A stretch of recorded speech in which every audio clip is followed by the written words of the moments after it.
Қал жағдайларыңыз қалай? Бүгін көпшілікті мазалап жүрген ұялшақтықтан қалай арылуға болады деген сұрақты талқылағым келіп тұр. Енді көпшіліктің бойына еніп кеткен осы бір қасиет сіздерді көптен бері мазалап жүрген шығар. Бірі кітап оқып, енді бірі видеоларды қарап, ешқандай көмегі болмай жатса, енді менің кеңестеріме құлақ түріп көріңіздер. Ең біріншіден сіздерге айтатын кеңестерімді жүйелеп алғым келіп тұр. Ол ұялшақтық деген қасиет қайдан келді және сіздің бойыңызда ол қандай сәттерде орын алады? Осы сұраққа жауап беріп көрейікші. Мысалы, көпшілік адамдар біреуді көрген кезде ұялады, өзінің таныс емес адамдардың ортасында қысылады, ойын анық жеткізе алмай, көпшілік алдында сөйлеу мәнері жоғалып, өзінің ойын анық жеткізе алмай, не айтқысы келіп тұрғанын ұмытып қалып жатады. Таныс жағдай ғой сіздерге де. Ал бұндай сәттерде қалай өзіңізді жинап, ойыңызды дұрыс жеткізіп, және ұялшақтықтан арылып кетудің қандай тәсілдері бар екендігін білгіңіз келіп отырғандығын өте жақсы білем. Сондықтан бірінші кеңес, өзіңіздің ойыңыз ғана сізді ұялшақ етіп тұрғанын ұмытпаңыз.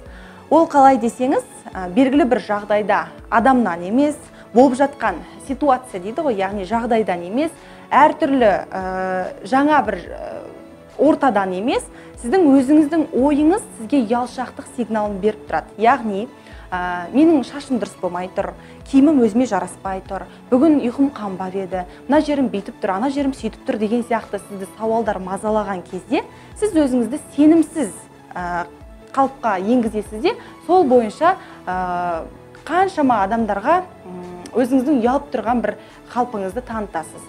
Ал демек, ешқандай сіз жаңадан танысқан адамның өзі сізге әсер етпеу мүмкін. Ал сіз бірақ сол адам менің ұялып тұрғанын байқап қоймаса екен, мен мына жерім бүйтіп тұрғанын біліп қоймаса екен деп қуыстанып өзіңізбен өзіңіз өзіңізге ұялшақтық реакциясын қосып аласыз да, бірден адамдармен жағымсыз араласып, бірден мінезіңізді көрсетіп, болмаса мен ешкім байқамаса екен деп қызарып, айтатын сөзіңізді ұмытып, өзіңізді өзіңіз жоғалта бастайсыз.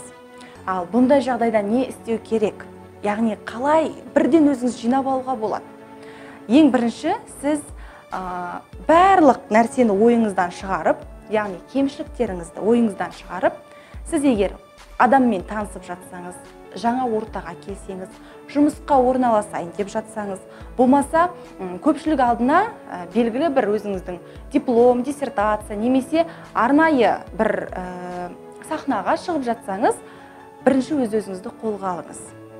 Сахнаға шықсаңыз да, біреудің алдына келсеңіз де, бүгін мен бірінші рет өте қатты ұялып тұрмын, қатты қобалжып тұрмын, өзімді ыңғайсыз сезініп тұрмын. Мен бүгін бірінші рет сахнаға шыққандықтан сіздердің алдыларыңызда аздап қымсынып тұрмын деген сияқты сөздеріңізді пайдаланып, бірінші мойындап алғаныңыз өте дұрыс болады. Сіз мойындағаннан кейін ары қарай ойыңызды да жеткізу, сахнаны да игеріп алу, белгілі бір адамдармен қарым-қатынас жасауда да сіз бірінші шынайылық таныттыңыз. Яғни, шынайы болу арқылы сіз ештеңені жасырып отқан жоқсыз. Ұялғаныңызды, терлеп кететініңізді, бір сөзіңізді ұмытып қалып, ойыңызды анық жеткізе алмай жатқандығыңызды ең алдымен мойындап алу арқылы сіз кемшіліктеріңізді білдіріп, өзіңізге ыңғайлы бір жағдай жасап алдыңыз. Яғни, сізге беретін кеңестің ең біріншісі ол кемшілігіңізді де өзіңізді ыңғайсыз сезініп отырғандығыңызда мойындап алыңыз. Мойындағаннан кейін ары қарай әңгімені жалғастыру, біртіндеп әңгімеге еніп кету, ойыңызды жеткізу сізге әлде қайда оңай болады. Екінші кеңес ретінде айта кетейін, бізде адамдар бір түрлі өзінің уайымдап, қобалжып тұрған сәтінде, былайша айтқанда шынайылықтан алыстай бастайды. Жасанды қылықтар жасайды, өзінің түр әлпетін өзгертеді, біреу байқап қоймаса екен деп тығылып отырады деген сияқты. Ал қалай ұялшақтықтан арылып, көпшілік алдында жарқырап, өзіңізді жайлы сезініп отыруға болады деген сұраққа екінші кеңес ретінде айтқым келеді. Егер де деген сөзді пайдаланыңыз. Яғни, егер де менің алдымда бұрыннан танитын досым отырса, немесе бұрыннан араласып жүрген ұстазым болса, бұрыннан көріп жүрген аудитория болса, мен өзімді қалай ұстайтын едім? Яғни сіздің досыңыз сіздің қылығыңызды біледі, қай кезде ашуланатыныңызды да түсінеді, қандай кезде сіз қандай кейіпке енетініңізді де сіздің айналаңыздағы барлық адамдар өте жақсы біледі. Сондықтан сіз ойлаңыз, дәл қазір менің алдымда өзімнің досым отыр, дәл қазір менің алдымда өзімнің сырлас құрбым отыр деген сияқты. Сол кезде сіз бойыңызды шынайылыққа жеңдіресіз де, әлде қайда жасандылықтан аулақ болып, айтқыңыз келген әңгімеңізді, ойыңызды барлығын тұшымды етіп, өз-өзіңізді қолға алып, жақын адам сияқты санап, айтқыңыз келіп отырған әңгімені барлығын жақсы жеткізесіз деген ойдамын. Бұл екінші кеңес. Одан кейінгі үшінші кеңес, бала кездегі сізді сендірген сөздердің барлығын ұмытыңыз. Яғни, сізге ұстазыңыз айтуы мүмкін, сен нашар оқисың, сен осындайсың, немесе бала кездегі сіздің достарыңыз, сіздің шашыңыз дұрыс емес, қасыңыз, түріңіз онша емес, немесе мынадай кемшілігіңіз бар деп бетіңізге басып, бір жағымсыз кемшіліктеріңізді айшықты түрде айтып отырған шығар. Ал олай болса, өзіңіз ойлап қараңызшы, сіз сол бір айтқан нәрсеге сеніп қалдыңызда, сол нәрседен арыла алмай келе жатсыз. Ешқандай да бұрынғы бала кездегі айтқан кемшіліктер сіздің бойыңызда жоқ. Жалпы адамдар сізге таққан сынның барлығы өтірік. Мысалға, өзіңіздің қай кезде қандай шынайылыққа, қандай әдемі кейіпке енетініңізді нақты біліп алып, айнаның алдында көбірек жұмыс жасап, өзіңізбен байланыс орнатып, яғни өзіңізді көбірек зерттеу арқылы, кемшіліктеріңізбен жақсы тұстарыңызды сараптай отырып, қай кезде қалай құбылатыныңызды, қандай жағдайда сізді қандай эмоция беретінін жақсы білетін болсаңыз, онда сіз көпшіліктің алдында өзіңізді еркін ұстап үйренесіз. Қорықпайсыз да, әртүрлі кез келген ситуациялардан оңай шығып кетесіз деген сияқты. Сондықтан бала кезде болсын, немесе біреулердің айтқан сізге жағымсыз пікірлерін ондай сәттің бәрінде ұмытыңыз. Мен әдемі емеспін, түрім ұсқынсыз, мен көріксізбін деп, сондықтан көп қыздар да, жігіттер де ұялып қалуы мүмкін. Мысалы, қыздар қауымы әдемі жігітті көрсе, өзін әдемі емес сезініп, біртүрлі өзін жағымсыз кейіпке енгізіп алып, жігіттерден ұялып отыратын бар ғой енді қыздардың арасында. Ал керісінше жігіттер әдемі қызды көрсе, өзінің кемшіліктері есіне түсіп, ой, бұл қыз маған қарамайды, өйткені мен мынандай жерім мынадай, осындай деген сияқты өзінің бойындағы кемшіліктерді тізбектеп отырып, қызбен танысуға да, ал жігіттің өзі қызға бір қадам жасауға да арасында бір байланыс үзіліп қалады. Демек, ол да бір үлкен кері әсерін тигізетінін ұмытпаңыз. Кемшіліктердің бәрін ұмытыңыз, сіз қалай барсыз, солай қабылдатыңыз адамдарға. Сіз шынайы болған сайын өзіңізді дұрыс, мысалға, мен еңлік болсам, өзімнің дәл осы қалпымды адамдарға таныта білу арқылы мен ұнауым мүмкін. Керісінше, жасанды қылықтар жасау арқылы мен адамдардың көбісіне бір дұрыс емес, бір табиғатымнан алшақтап кеткен басқа қыз сияқты көрініп қалуым әбден мүмкін. Келесі кеңесті айтқым келеді, ол міндетті түрде практика, яғни тәжірибе. Көп адам өзі тәжірибе жасай жүріп, біз барлық нәрсені көре жүріп, біле жүріп үйренеміз ғой. Мысалы, тамақ жасау барысында сіз жұмыртқаны қуыратын болсаңыз, аса қатты уайымдамайсыз, иә? Оның қалай шығады, ол қазір жанып кетеді, күйіп кетеді, мен тұзын аз салдым ба, майын аз құйдым ба деп уайымдамайсыз. Өйткені ол күнделікті сіздің таңғы асқа дайындап жүрген тағамыңыз. Жұмыртқаны қуыру, оны жағып жасай салу, ол өте оңай. Сол сияқты, сіз алғашқы рет жұмыртқаны қуыратын кезде сізде бір сенімсіздік болды ғой, яғни оны қалай қуырам, бірінші май құям ба, сосын тұз себем ба деген сияқты бір сенімсіздік пайда болды, иә? Ал сіз сол сенімсіздікті қалай жеңдіңіз? Жасай жүріп, көре жүріп, біле жүріп, сіз қазір көзіңіз жұмып пісіре аласыз ол тағам түрін. Ал егер сізге керісінше лагман созыңыз, болмаса бір қиын басқа ұлттың тағамын айтатын болса, сіз оны жасауға келген кезде аздап қорқақтайсыз. Неге? Өйткені сіз оны бірінші жасап тұрсыз, иә? Бірінші жасап тұрсыз, оның дәмі қандай болады, тұзды қалай өлшеп салу керек, су құяйын ба, астын басайын ба, қуырайын ба, не істеу керек? Сіздің ойыңыз сан-саққа кетеді да, сізді біртүрлі сенімсіздік бойыңызды билеп алып, оны көпшілік анерде тамақ күтіп отырса сізден, бір қорқыныш бойыңызды билей бастайды. Демек, кез келген жерде сіз әрбір нәрсені практикалық тұрғыдан көре жүріп, тәжірибені жинақтай жүріп, сол бір істі жасай жүріп, қорқынышыңыз жеңесіз, сенімділігіңіз пайда болады және ұялшақтықтан арыласыз.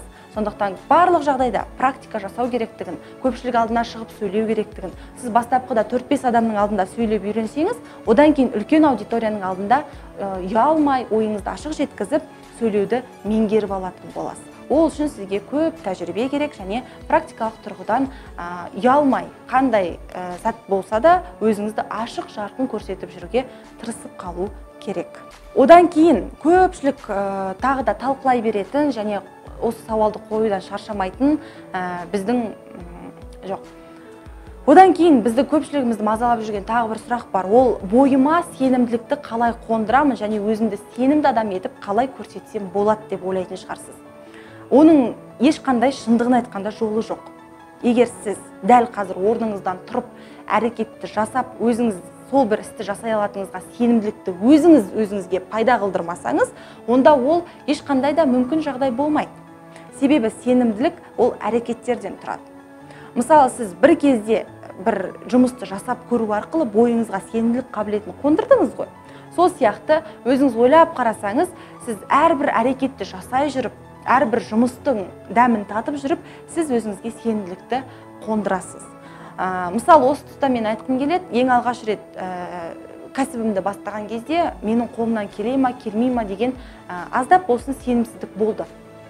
Бірақ оны жасап көргеннен кейін, яғни ол маған екі есе сенімділік сыйлады да, мен бүгінгі таңда кез келген істі сол жұмысыммен салыстырып отырып істеймін.